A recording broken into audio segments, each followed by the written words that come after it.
Bismillahirrahmanirrahim. Assalamualaikum warahmatullahi wabarakatuh. Okey, ini pelepasan ikan untuk di kolam E untuk geng 100k deh. Okey, ini ikan untuk kolam E. Okey.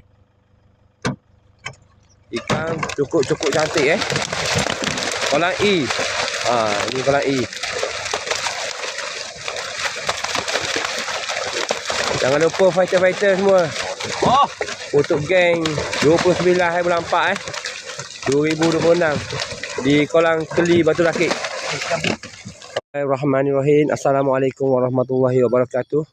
Okey, jam di tangan saya pukul 9.41 bertarikh 23 bulan 4 Okey, ini pelepasan untuk yang kelima di kolam A. Okey, di kolam A Okey, untuk geng 100k pada Rabu 29 bulan 4 2026 Jangan lupa fighter-fighter. Okey, lepas. Okey, ni ikan untuk kolam A. Tai cung. Bismillahirrahmanirrahim. Assalamualaikum warahmatullahi wabarakatuh.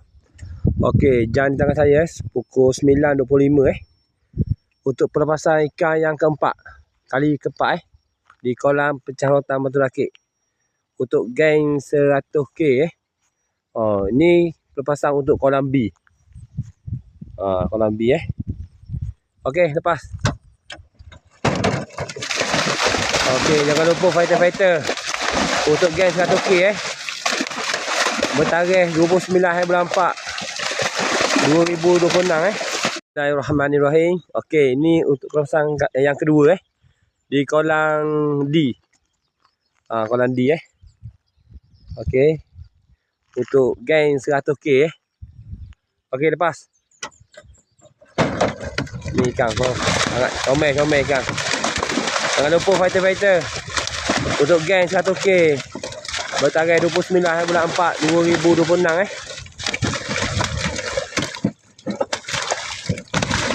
ikan saiz Bismillahirrahmanirrahim. Assalamualaikum warahmatullahi wabarakatuh.